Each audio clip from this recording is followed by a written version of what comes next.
Hear from our first guest this morning is one group of people who really need to be out and about every day with their job, and that's our farmers. Now, we regularly have farmers as guests on this show, and one of the things that they always talk to us about is their soil health.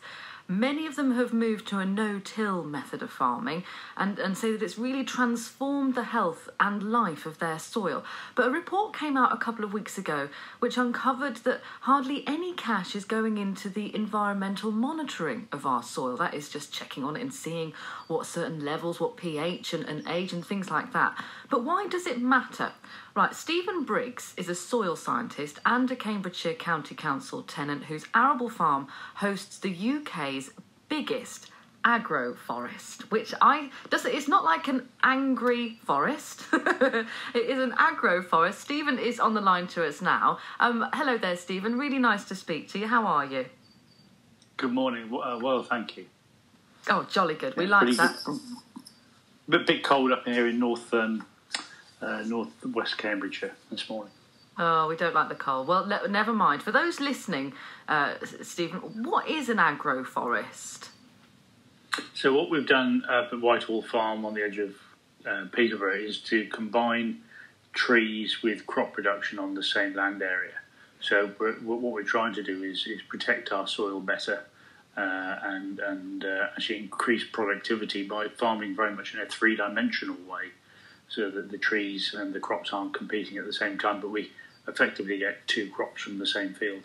Oh, cool. So what does it look like? Well, if you can imagine sort of rows of trees 30 metres apart across the landscape, allowing us to have combinable crops of wheat and barley and oats and vegetables growing down between the rows of trees. So it's like lots of little hedges. But the hedges are all made up with trees which produce their own crop in their own right. Oh wow! What does it do for your soil? So in this part of Cambridgeshire, the soils are quite prone to wind erosion, being the light sort of fen soils. So what it does is actually protect the soils from wind erosion and wind blow, and keep the soils, the really valuable soils that we've got, where we want them and in good condition. And that's just above ground. Below ground, those perennial roots from the trees help anchor the soil, help create an environment for some of the beneficial microorganisms to live in, and actually improve the levels of beneficial fungi and microorganisms to help our crop production. So it's an above and below ground approach. Well, were you a scientist before being a farmer, or was it the other way round? I did a master's in soil science 28 years ago, when soils were deeply unfashionable.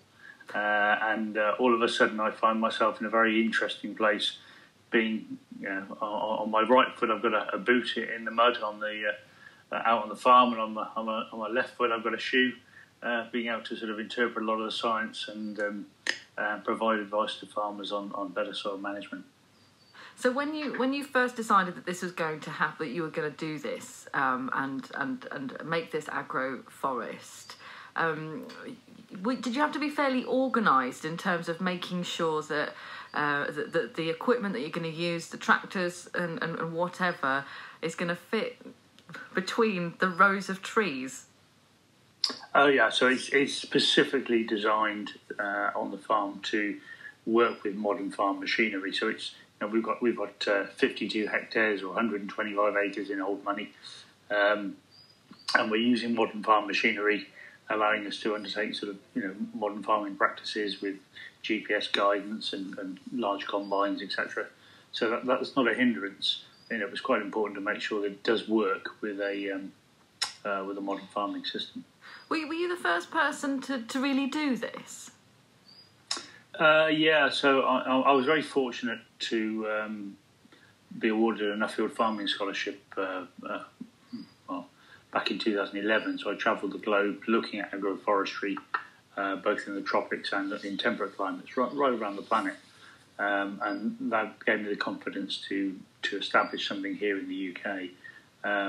Really, with climate change biting, with everything that we see coming over the head in terms of more adverse weather conditions. We just had the wettest winter for a very, very long time.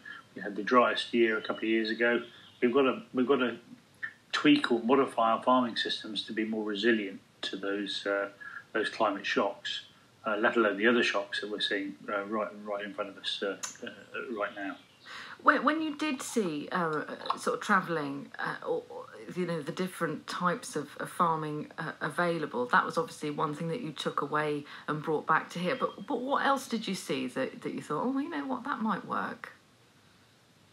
Yeah, so there's some really good work on growing sort of cover crops and different crop production practices around the world. And one of the things that came home to me is, as farmers, our job really is we sell sunlight, we sell sunshine. Our job is to harvest as much photosynthetic activity from the sun as possible, using plants. Mix that with a bit of carbon dioxide and a bit of water, and then that builds carbon, which we then either harvest and feed to animals or harvest and sell as food. So one of the drivers behind the agroforestry really was about solving the problems with soil degradation, but it was about how can we harvest more sunlight and build more carbon into our soils, because it's the carbon that provides the energy to the microorganisms in the soil, which then drive that productivity and that long-term resilience. So mixing trees and crops together allowed me to use more space, but also always have something green that was photosynthesizing at all times of the year, so never having bare ground. And that's the biggest no-no that I learned, really. Super. I mean, you've chosen fruit trees. I mean, you see a lot of farmland that have an occasional oak popping up here and there in the farm. They look really beautiful, but very isolated. Is there a difference between using fruit trees against, I say regular trees, you know what I mean, in terms of how that protects your soil? Or is it just just great to get that double crop on the go? Well, we chose fruit trees because we could actually get another crop out of it in the period of our occupation of this farm. We're only tenants here, so we couldn't really afford to put in an oak tree, which might take 100 or 200 or even 500 years to be ready for harvest. So it's about timescales as well. We work with our landlord as the county council to try and improve what we're doing here, and fruit trees work for us. But really any combination of tree or shrub, a perennial, and the other crops that we're growing on the farm is possible. But as I say, we started the conversation about the recent headlines on soil. That was really the driver behind it. We wanted to make sure that the really good soils that we've got on the farm continue to be good for a long time to come. I mean, some people listening may think, what really is the issue here? I mean, soil is soil. Surely it's always exactly the same. But modern farming has been particularly detrimental to our soil. Can you explain why? I mean, farmers have always been very under pressure to make crops and to grow, especially post-war. What's that done to the soil? Well, if you sort of stand back and look at our agricultural landscape, predominantly for many millennia, it was largely a grassland, mixed tree with some crops sort of landscape. Post-war, a bigger drive for more crop production and greater productivity, but that came at an expense really to the long-term resilience of our soil. And there's very strong evidence to show that post-war, over the last 70 years, the amount of carbon in our soils has been steadily declining.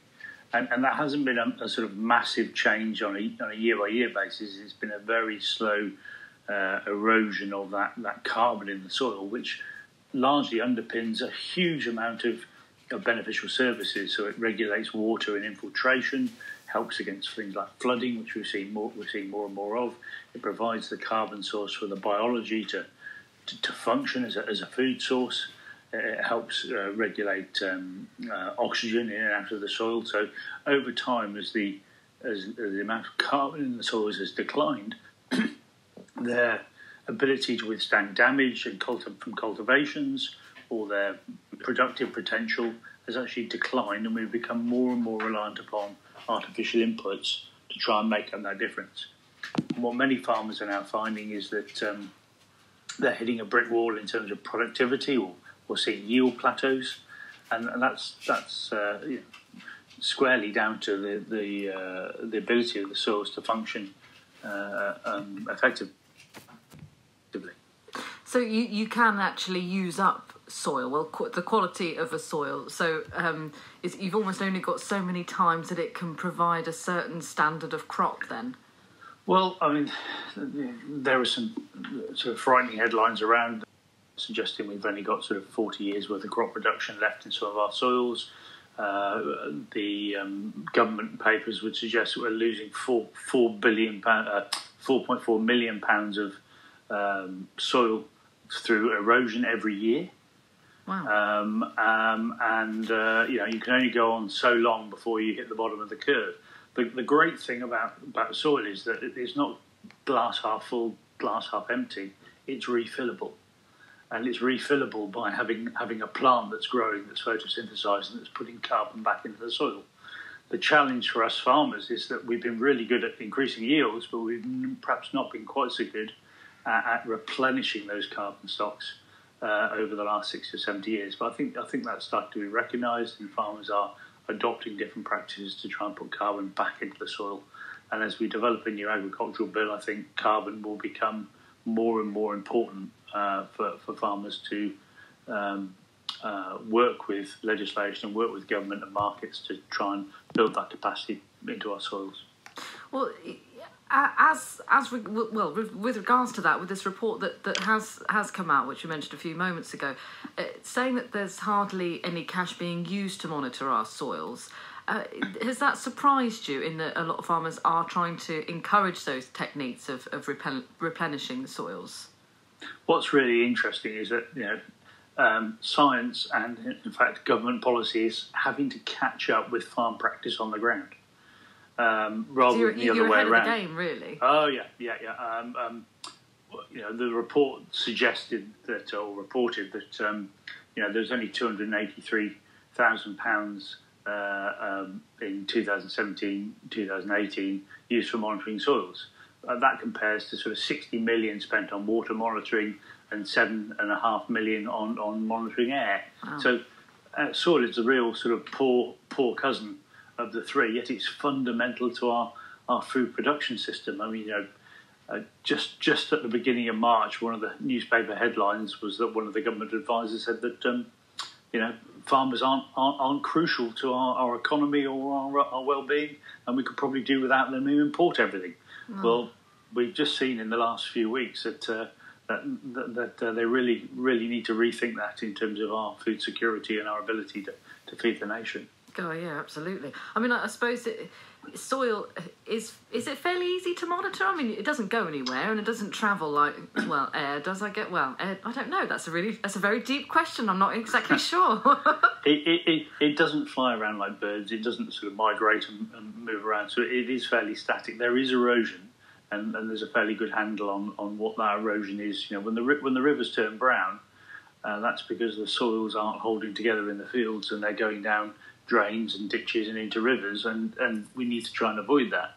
But the challenge is that, someone once said to me that soil science is not rocket science. Well, actually, we know quite a lot about rocket science. We don't know very much about soil.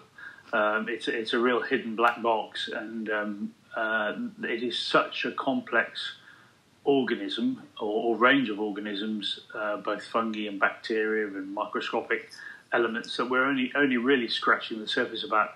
I think about 6% of the soil organisms are actually classified and named. Wow! So there's a 6%? Huge amount of there's a huge amount of unknown that we don't know. But farmers generally know what's good for soil, and they generally know what's bad for soil. But some of the regulatory limitations have meant that perhaps they've done some of the wrong things. Some of the spending on soil monitoring it's been seen as the poor cousin. What we really need is a better level of recognition and sort of local and national soil monitoring system going forward. I mean, the last time we did a national monitoring of soils in the UK was back in the 1980s. And since then, there's been no investment in that. So we're really sort of, we don't know what the state of our soils is. We're driving blind at this point. We're 40 years out. Yeah, exactly. It's, as I say, it's not difficult to monitor. I mean, the only national monitoring happening at the moment is Natural England do 20 plots across national nature reserves and similar sites around the UK, but they're not representative of what's happening in the wider farming community. So if there was ever time for a big society, it's around soil. That's one of our most precious resources for producing the food for people to eat. So what would be the best way to monitor, I mean, as in organising who would monitor it? Does it need now investment in research at universities, or is this something a bit like, the RSPB do with their bird watch and getting people to do this? I think it can, one of the real challenges is the scientists and the academics can't agree on the right metrics or the right measurements to monitor soil, because it is so complex and it changes. It can be different. You get different results in a dry year than a wet year. If you step 2 feet to the left, you'll get a different result than if you step 2 feet to the right. The farming practices influence how the soil results, so it's hugely complex. But on the ground with farmers, there are some really simple things to do. The most obvious of those is looking at things like earthworm numbers. Charles Darwin was well ahead of his game when he published his book on the origin of the species, but also his thesis on earthworms at the same time. Earthworms are a great indicator of soil health, because earthworms eat decaying plant material and carbon, and they eat fungi and bacteria. So they're increasing numbers as a food response and an environmental response to good soil conditions. So some of the simple things that farmers can do are things like measuring numbers of earthworms in their soils, and if we could create some kind of data series across the UK showing where earthworms are abundant and where they're deficient, that would go a long way to helping us look at the overall sort of health of our soils. How would you, this must be a very silly question. Do you take a metre square in certain parts of your field, literally count how many worms are in there and then work it out from that? Or is there a crazy science way of doing it? But there's some really, really sort of simple back of the envelope type approaches to sort of measuring earthworms, literally digging a spadeful of soil, a foot square, a foot cube, taking it out, breaking it apart, actually washing the soil and actually working where the earthworms are and whether they're adults, juveniles, etc., etc. There are about 3 different types of earthworms we'll see in most agricultural soils, and some of them will be young and immature, and some of them will be adults.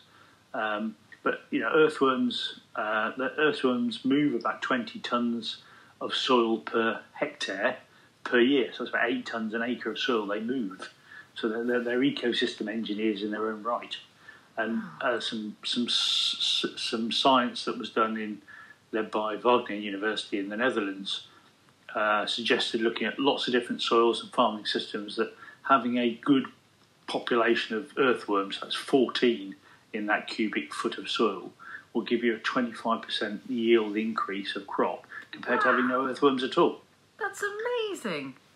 Because what they do is they ingest soil as they're moving around, they excrete soil, but they also multiply a lot of the nutrients, the phosphates and the potassiums and the nitrogens in the soil. They multiply those through that ingestion processes. So if you can imagine cow dung coming out the back of a cow, well, the earthworms are doing the same, but below ground.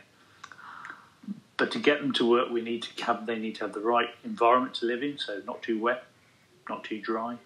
They need to have a nice soil structure, and they need to have plenty of carbon, fresh salad for them to eat, which is the plants that are growing and photosynthesizing and creating lots of exudates or substances that come out of the plant roots, which form part of the feed for the earthworms.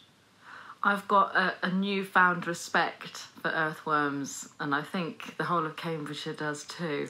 What amazing little things. That's incredible. Thanks for explaining that. In terms of the future, it's hard to think post-coronavirus, isn't it? But post-coronavirus and post-Brexit, where do you think soil stands with regards to sort of the agricultural bill and its future? Are you optimistic?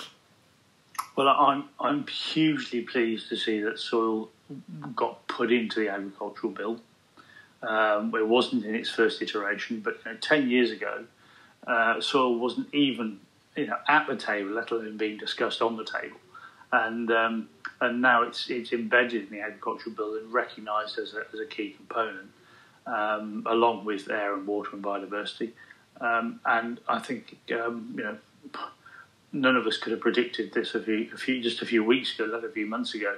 The issues around food security and our ability to produce food rather than just buy it in from anywhere, relying on imported food. I mean, our self-sufficiency in food is at 48%. That's pretty frightening. Our whole food chain is based on, don't worry, we can buy it in from anywhere around the world. Well, that's crumbling at an alarming rate at the moment, and we need to think about not only how we produce food in the UK for our populace, but also how resilient our production base is, and that comes squarely back down to how good our soils are. Well, I mean, hopefully this is the wake up call that we need. I've only got a few minutes left with you, Stephen. Has your agroforest made a difference to the runoff for your fields? I mean, we've had a really wet autumn and winter. What difference has that made? Well, the trees obviously have got much deeper roots. They anchor the soil better. They also improve the infiltration of rainwater and slow down some of the erosion from wind. We were able to get back on the fields with the agroforestry much quicker than we are the other fields. We've had a hugely wet winter. We're quite fortunate where we are in terms of having good quality soils that I think we manage well, but certainly the agroforestry has helped. Last summer, in the middle of August, we had listeners might remember, we had a 3-day storm in the middle of August with 60-mile-an-hour winds. On the area without the agroforestry, we lost about 20% of the grain because the ripe cereal crops just sort of bashed each other's heads in the field and threshed the grain out, and it fell to the floor.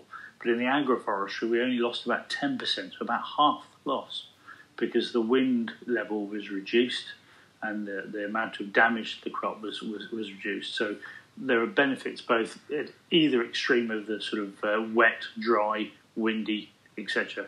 And that's what we're trying to do. We're trying to improve our soils, keep our soils where they are, and build a system which has more resilience against some of these extremes of climate which we're seeing.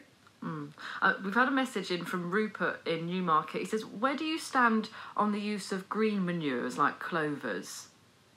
Yeah, so as I say, it's about, I mentioned cover crops earlier on, and green manures and cover crops sort of fall into the same discipline. It's about keeping those soils fed and keeping the biology fed. So we're not only putting trees in with our farming system, we're putting companion plants of green manures or clovers or cover crops underneath our cereal crops. So as one crop is going golden and brown in the middle of summer, we're keeping the solar panels turned on and photosynthesizing by having something green growing underneath it. Because the worst thing you can do is turn those solar panels off and not have anything green growing, because then we're missing an opportunity to photosynthesize and energize our soils. Stephen, it's been absolutely wonderful chatting to you. And I know it's a funny time, but it's been really, really, I think, interesting to cover that, especially, with the report that's just been out. In terms of your livelihood at the moment, I imagine, are you busier than ever? Well, farming goes on. We've got to produce food for people, so that continues. We have a farm shop on site as well, Harvest Barn Farm Shop. Sadly, we're having to close that for a couple of weeks because of issues around staff shortages with people isolating, etc. So that's a real challenge for us. But hopefully that'll be open in a couple of weeks and we can get on providing local food to people again. That's super. Well, thanks again for joining us. It's Stephen Briggs, soil scientist and Cambridgeshire County Council tenant. absolutely fascinating, telling us all about the brown stuff and our soil, and not slaving it out really, and really trying to save the soil as they could become unproductive.